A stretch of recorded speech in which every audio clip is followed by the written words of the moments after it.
Now with determinate tomatoes, now with determinate, why can't I say it? What's going on, fam? Welcome back to another video of the Naked Gardeners. Today we have a very interesting video. So it's been a few days and some weeks of our last garden tour. So we're going to be showing you of the progress from the last garden tour, along with some of the failures, some of the success, and we're going to be harvesting a lot of things. I think our garlic is ready to be harvested, and talk about our potatoes and our future plans for this garden. What we're going to do is we're going to start off with the area that is closer to the road, so that way we can move back. So it's getting kind of late. What we're going to do is do as much as we can until it gets real dark. As you can see, the sun is going down. Now let's start with this bed, which was supposed to be Mrs. Naked Gardener's roselle bed. We've been very busy, and as you can see, there is no roselle. However, we had some volunteer sunflower plants. We're not sure what type of sunflowers these are, but it looks like they're going to have all these multiple heads on them. That is going to be a good plus. It looks, look at that, it got a black. This one must be different from the other ones, but we got some more there. And it looks like we have a whole bunch of zinnias right here. Look at that. I'm not sure if she did that or what. That's pretty cool. We've been having some bad issues with all this nutsedge. It's horrible. It's very invasive. I'm not sure why this comes about, but I'm basically sick and tired of it. I've been using this cypress mulch, but I think because of the surface of this is so fine, it's not as large, that it breaks down way too quick. I think I might go with this pine bark mulch instead, since there's larger surface area that it will take to break down. So we'll see how that is. Now we're going to go to our first strawberry bed. This is the second year it's been here, and it's been bushy. We've rarely been getting any did I say sunflower? I meant strawberries. They are putting off some more runners. We had some more here, but I guess they didn't fare out too well. And so I'm gonna eventually later on in the year spread them out more that way. But as you can see, not that much fruiting going. Oh, we got some, oh, look at that. It's not pretty. I might give it to the chicken, let the chickens fight over it. Over this bed is Mrs. Naked Gardener watermelon patch. She got different varieties of watermelon throughout this bed. See if I can find some name tags. We definitely need to get back on our pruning portion of these beds. Normally we'll try to prune a little bit. We'll come out here on a weekend or so, and we'll just, or even sometimes when I get off of work, and we'll just like pick a bed and start pruning until we're done with that bed.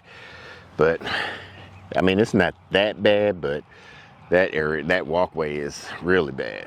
Now, this bed is a 5x10.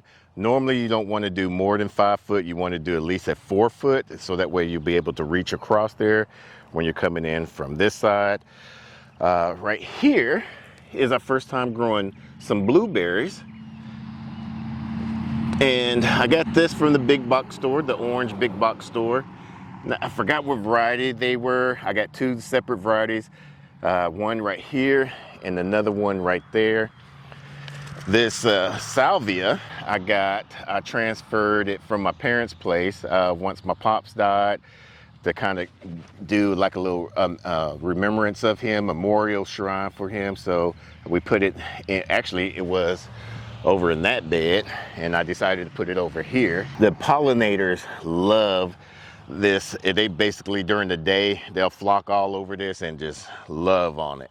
Over here is a different variety of the blueberries, like I was saying about.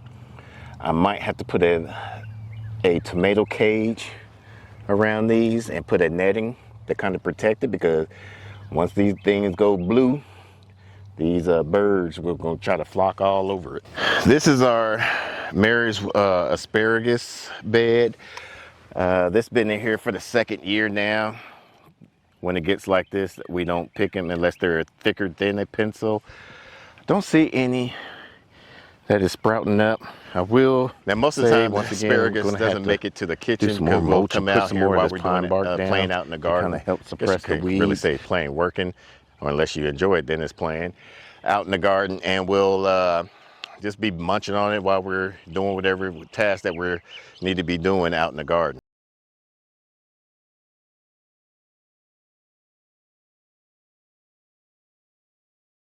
But a lot of these asparagus will start to go to like a little flower like this,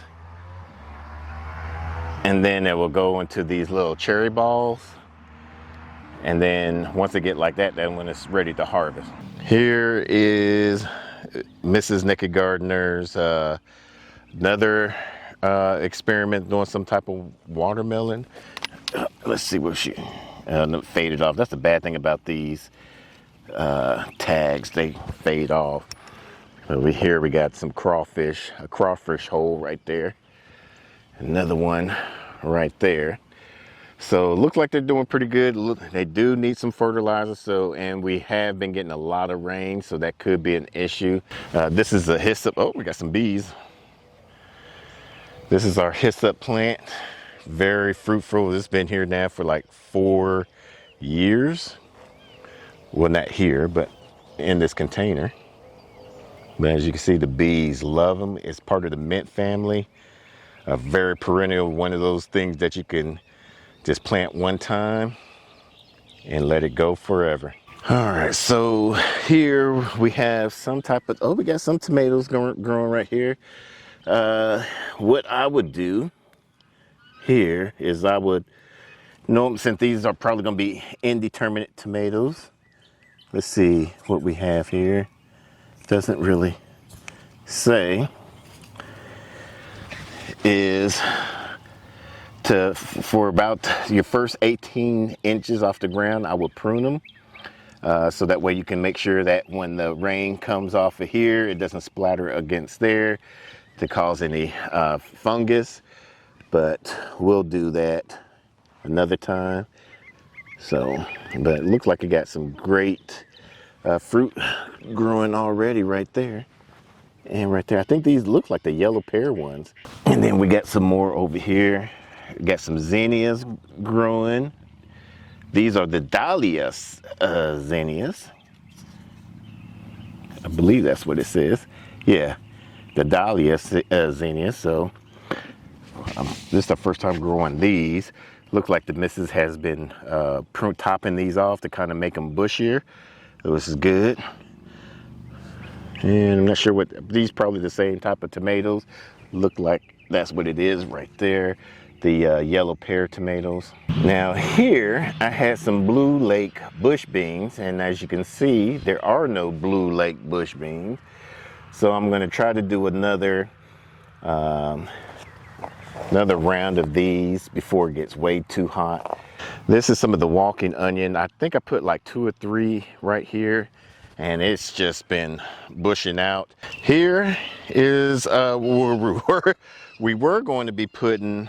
Now sometimes when you buy seeds from, it died off, and some of these places some more seeds that sometimes their germination rate aren't going to be as good, so you have to be mindful of that. What I should have done was I should have put even more seeds into those cells when growing them, so that way it kind of increased my chances. But I went with my faith. I was like, oh, I've grown these before and germinated pretty good, but they were kind of older seeds. So we'll be looking for some more next year. Actually, I'm going to look for some this year and start them probably late winter. And so that way we can have a nice harvest. But back to this bed.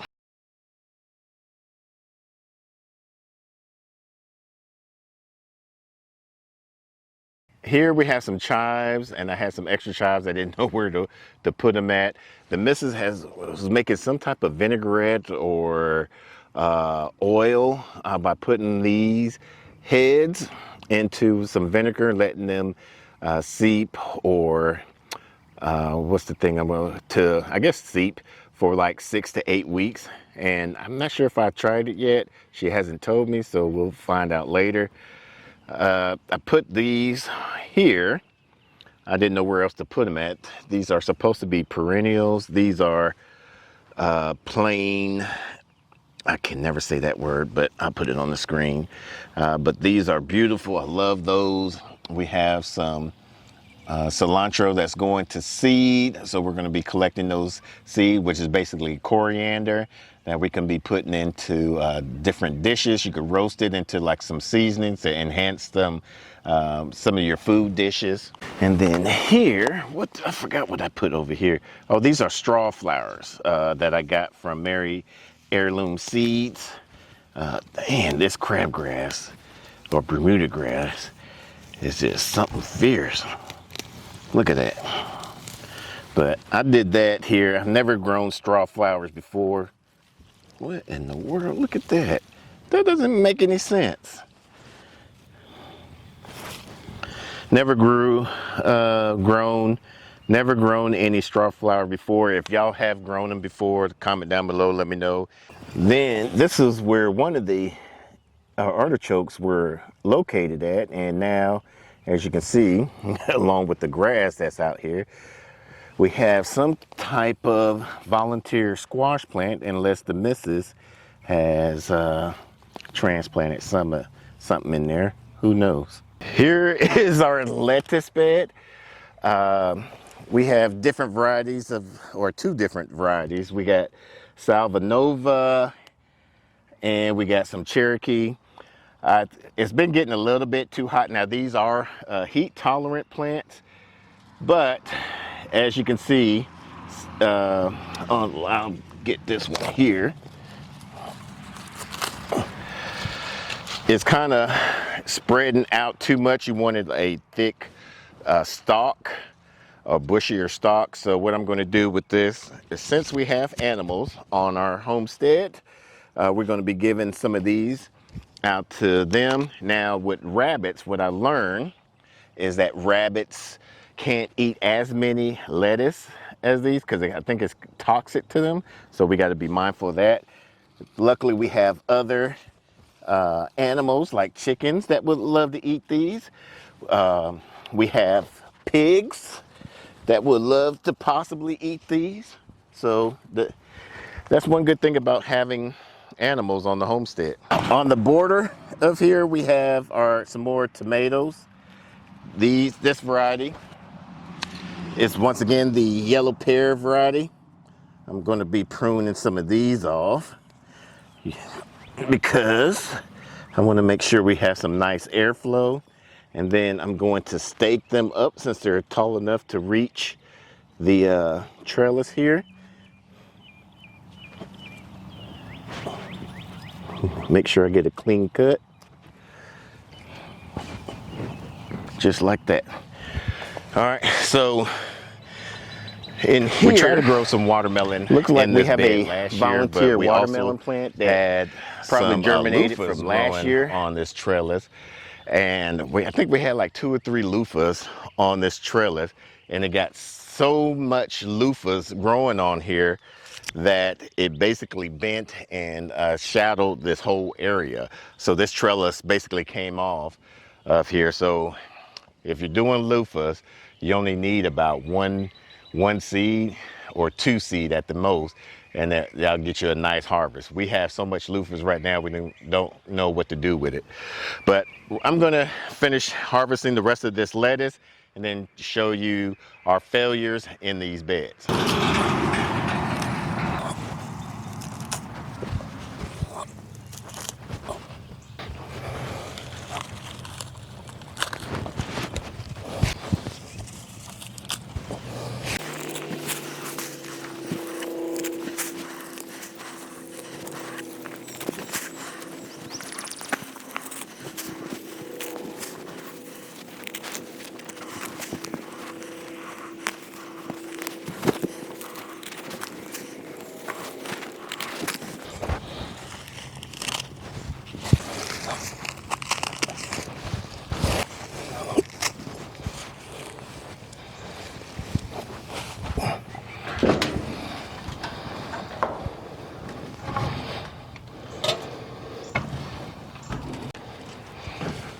I'm just gonna give you a little bit.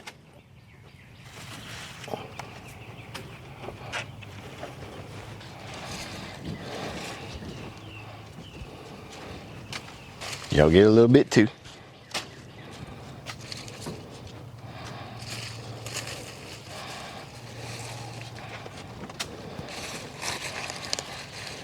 All right, so most of y'all probably are new to the channel. So we do raise rabbits. They are not pets. Every animal on this property has to either provide food or will be food. These are some meat rabbits that we're going to be processing here in probably the next 2 or 3 weeks. We do some workshops about these rabbits. These are actually Tamuk meat rabbits. Now these are bred for Texas heat because it gets very, very hot. And so they wanted to basically have some type of rabbit genetics that will allow them to be able to survive during this heat.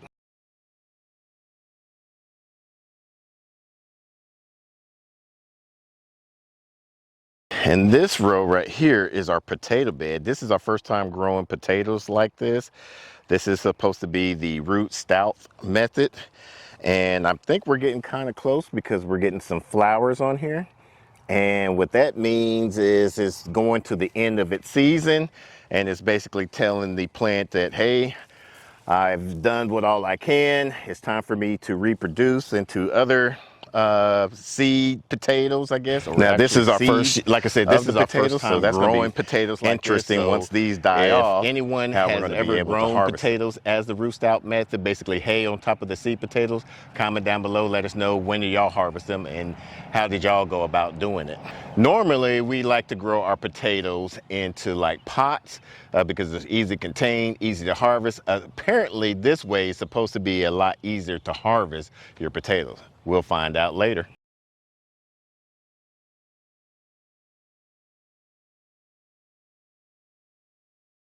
Here is our garlic bed. This is the best time that we've ever grown garlic. As you can see, it's pretty much dying off. So we're just going to go ahead and harvest some of these garlics to see how they look.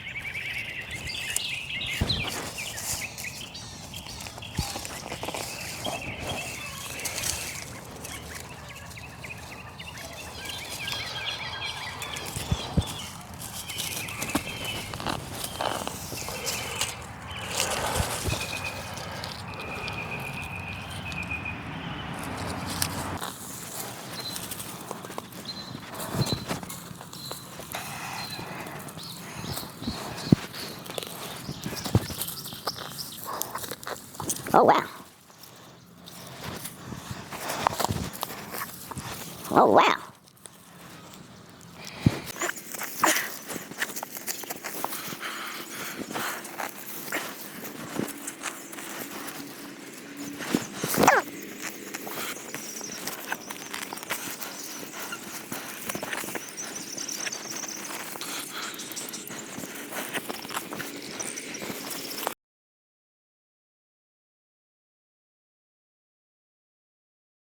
It is humid out here. I don't know what time it is. Man, right there. It's late. Some of these jokers are maybe huge. Look at that. That was all of the garlic. Some of those were extra big. We might save those for next year. What we're going to do is going to allow them to cure for about a week, and then I'm going to trim the head, the roots, and the stem off. I'm not going to braid it or anything of that nature.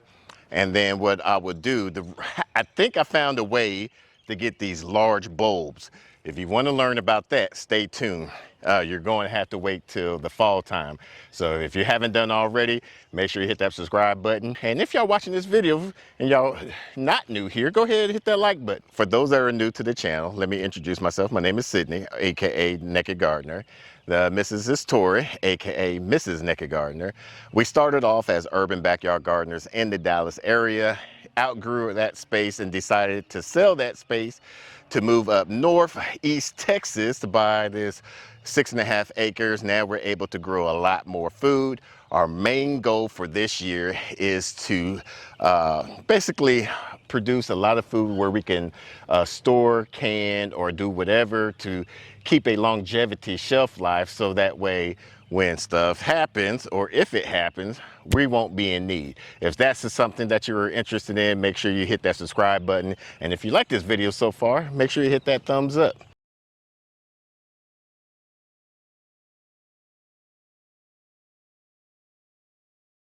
So right here is an epic fail.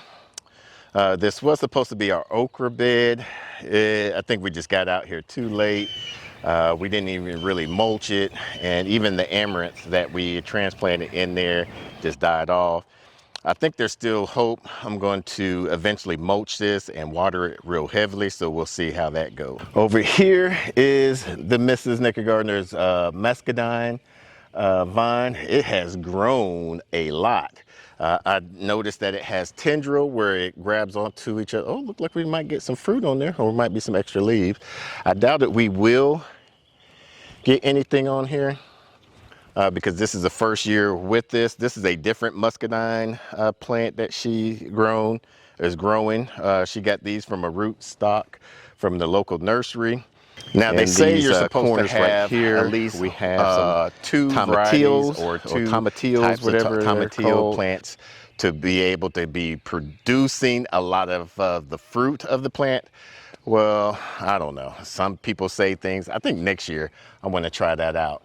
I'm going to grow just one tomatillo plant to see if that's really true. What do y'all think?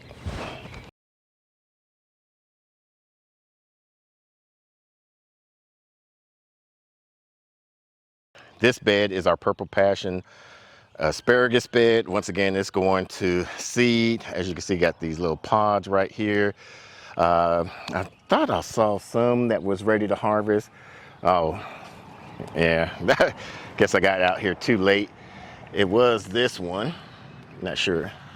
Oh, broke it off. But it was smaller into the ground. But as you can see, I got out here a little bit too late. This is our other strawberry bed.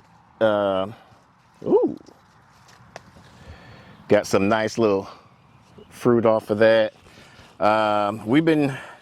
This is the second year it's been on here. I think the missus already got a little bit of the fruit on here.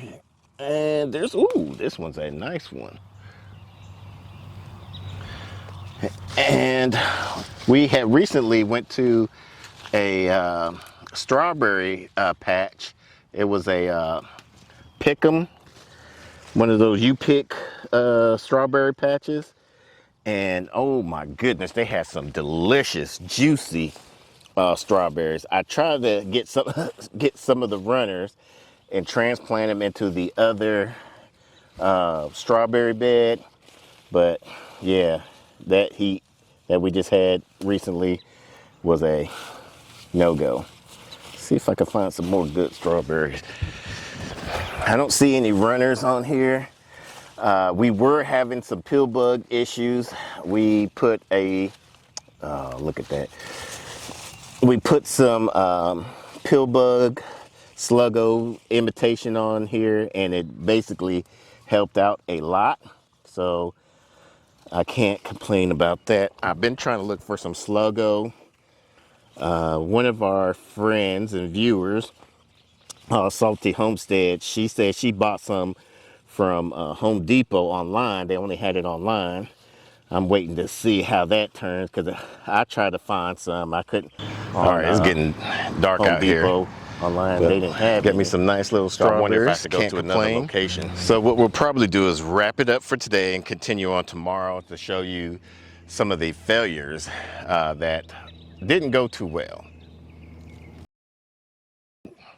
So it's a new day, so we're going to continue on with the tour. Let's talk about the flowers.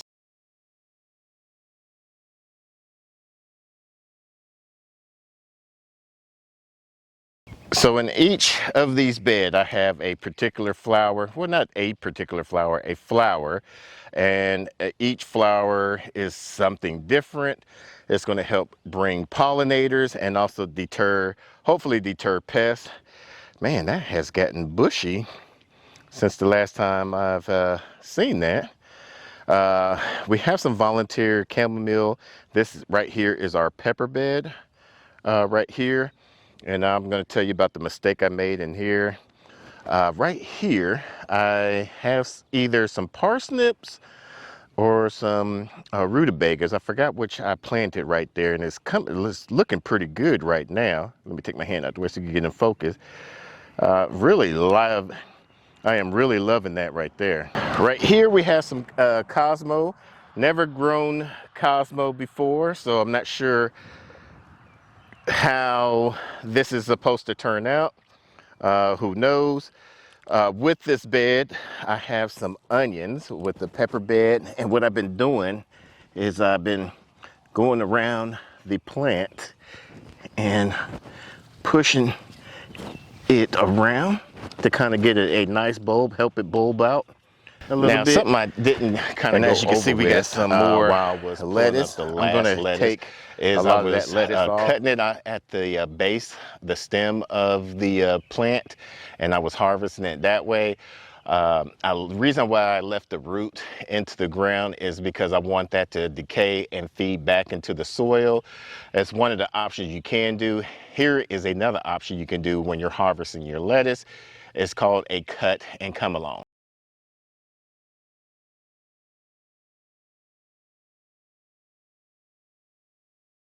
So what you would do, this is the Cherokee variety you got from Johnny Seeds, is you just basically, I'm not going to keep any of this. I'm going to feed this to the sheep. I'm going to just, what you can do is just do like this. Keep at least about 3 to 4 stems, or I'm sorry, 3 to 4 leaves on there. That way it can capture some of the vitamin D from the sun. That's one of the options that you can do to keep the harvest from going on, because you might not need. So this bed is our tomato bed. So you just basically just come in here. We are growing as much as you need. This is the red snapper tomatoes. Now, we first learned about the red snapper tomatoes at the APA conference last year through Farmer Froberg. He told us about that because I was telling him we were having issues of growing tomatoes because it gets very humid here, and we were always trying to grow indeterminate tomatoes. And with indeterminate tomatoes, I mean, they will continue to grow and give you fruit up into the last your first frost, or to your weather just basically just when it gets too humid, it just won't even do anything. So he told us about these red snapper tomato plants. They're determinate, they're a hybrid, but they were voted as one of the best tasting hybrid tomatoes ever to be grown. So ever since then, we've been growing them. Last year was our first full year, and they were very prolific. They just kept on fruiting. With each bed, we alternate from a tomato bed, pepper bed, tomato bed, pepper bed. Right now, for the in-ground, for the peppers, we're growing sweet or mild peppers. Some are going to be, one row's all yellow, one's all red, one's all green. In the containers, we try to do hot peppers because my mission is to try to overwinter them because I want to save them, because as you can see, we're kind of far behind the growing curve, but we are still producing. But I want to be 1 year ahead, where right now I'm just jealous to see all the people on the social medias. They're harvesting all their good looking tomatoes and cucumbers and peppers and stuff like that. And here we are, way behind the power curve. We have some onions here that are bulbing out. I forgot where we got these from, but I learned about these onions through my man Chris, back to our roots. He was telling this, he did a video about this. I think they're probably going to be bulbing up, or probably going to be getting ready to harvest pretty soon because of these flowers right here. I'm not sure what to do with these. I know when you, to kind of help get that energy back into the bulb, you want to take them off a lot earlier than this right here. Now, let me tell you about some of the mistakes that I've done into these beds.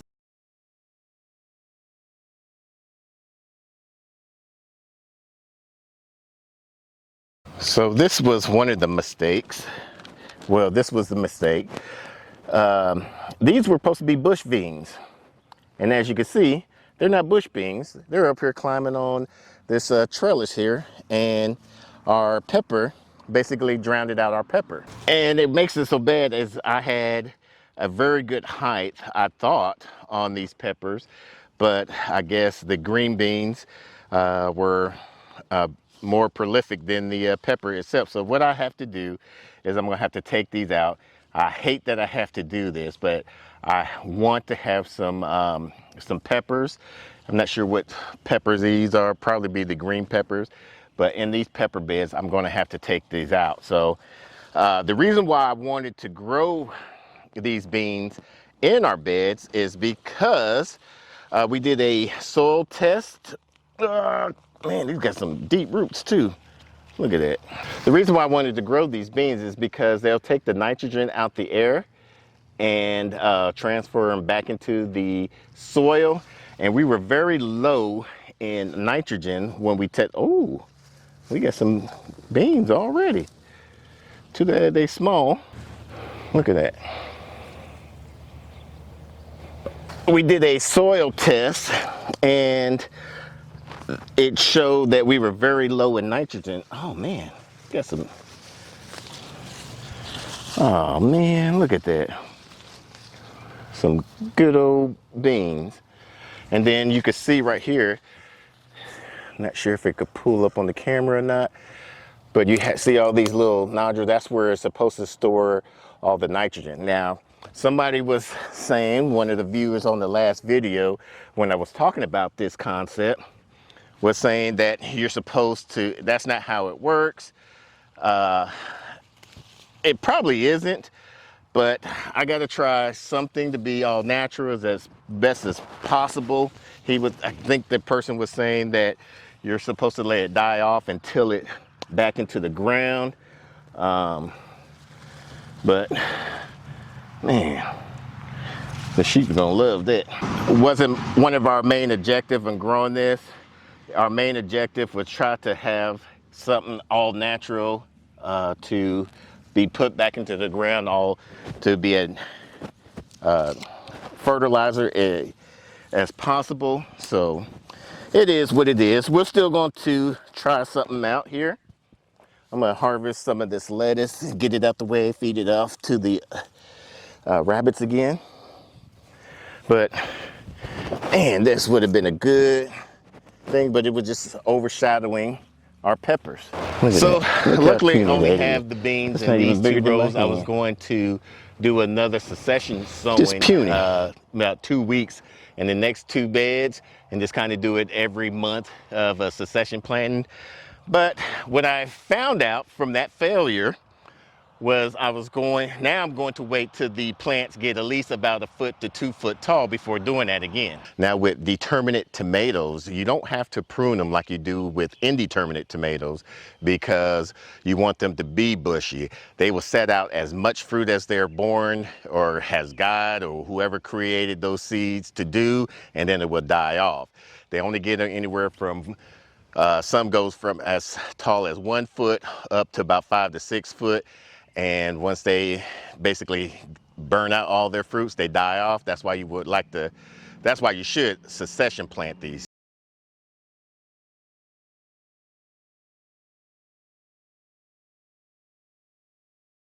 Now these are some of the onions. These are called yellow gray onions. I mean, look how huge these things are. I've been pushing around the edges here, kind of getting them to be as big as possible. Man, those are gonna be ready to harvest soon. These are straw flowers that we got from Mary's heirloom seeds. Look like we're about to get some heads on these. Once again, we got some volunteer chamomile. As I said in the previous video, I'm gonna harvest the head off of these, make sure, and then I'm gonna transplant them into another location because this bed is an annual. I don't care if it's a self-seeding annual, but I would like an annual for the plants to be an annual. And those chamomiles, they are annuals, but they reseed and volunteer grow themselves. but sometimes I like to change things up. So that was one of the reasons why I would like to just do annuals in here. So a lot of these next plants that I show you about, they're perennial, but I will be doing some propagation of these and also be moving them to our herb tea garden.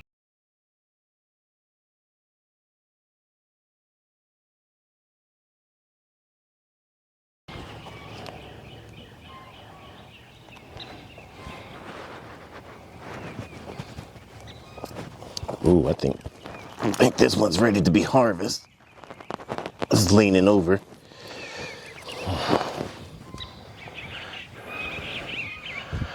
Yeah, this one too, a little bit before its time.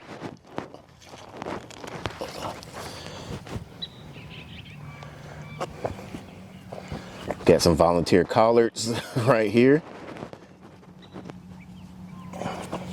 Another one. Look at all those pill bugs. So right here is some thyme.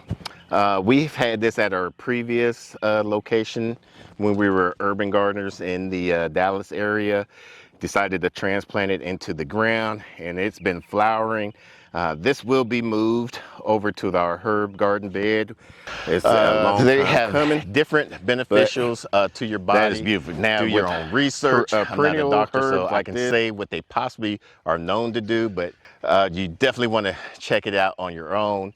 We like to use it in dishes, especially with chickens and things of that nature. It's part of a great, I want to say, antimicrobial benefits. Who knows? I'll put it on the screen what its benefits are, but then you have to do your own research to see how you intake it if you want to do some type of herbalism class or stuff like that.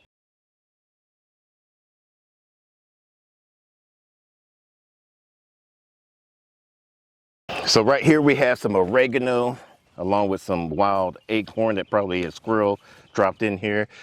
This is the biggest I have ever seen it. It started off as a little 4-inch pot. We put it, this was also grown in our previous garden in the Dallas area. This is called a hot and spicy oregano. We never use it in the dish, but look at this. Some nice stems on here. Let's see if I can get some nice stems on here. Nice lengths. It's probably about 2 feet tall right now. It is part of the, even though this is considered part of the mint family, it is spreading. I'm still going to keep it in ground because it's a slow now growing its way that way. Mint, where this basically mint will take over your whole garden if you don't be careful of it.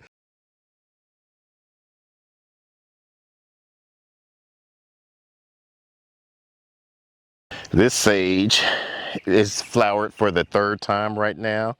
2nd time. It flowered last year and it's been flowering this year. Sage is part of the mint family. Oh, let's say that again. Sage is also part of the mint family, and it doesn't spread like the oregano or other mint. It more kind of just slowly just becoming into a bush. So I'm not sure if this is a culinary sage or if it is a ornamental sage. Like I said, we've had this now for probably 4-5 years. What I want to do is I will want to propagate all of these perennial herbs and transfer them into our herb garden. Ooh, we got a nice little squash here. Oh, we got the squash bugs. Man. Let's see what we got over here. No squash bugs. So I guess these onions didn't help deter the squash bugs, or I didn't plant enough. These are alliums, garlic alliums or chive alliums, whatever. These supposed to have huge heads on them. So I guess they're supposed to almost be like an ornamental type ordeal, who knows, but I just kept them in there. These are some more walking garlic from there. I'm gonna wind up basically getting rid of that or cutting it down a lot. Started off with about 3. Now look how wide it is. Over here is some echinacea. It's been here for about 3 years now. So we can actually harvest the root, the plant, and the leaves as a herbal tincture or whatever type of herbal remedy that we would like to use it for. I will eventually move that, since it is a perennial, comes back each year, bigger and wider. It just I don't know what it does, but it gets bigger and bigger each year. Last year it got up to Mrs. Naked Gardener's neck from the top of the flower head.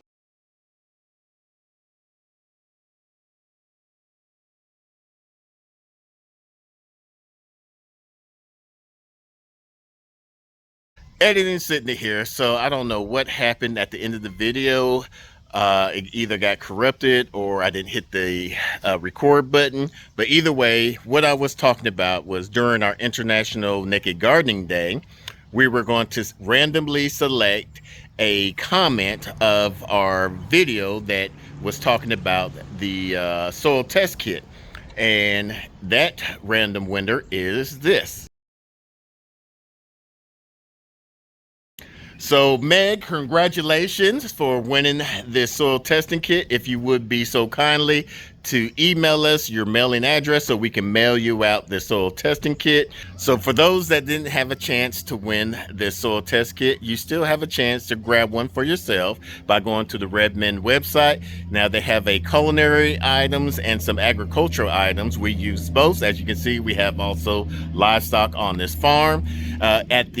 When you check out, you could use our affiliate code and get a discount, and then that way it helps you out and also helps us out in the long run. Now, if you want to see more content about the animals that we raise and how that we raise them, we'll put that channel link down in the description down below. Until the next video, let's grow together.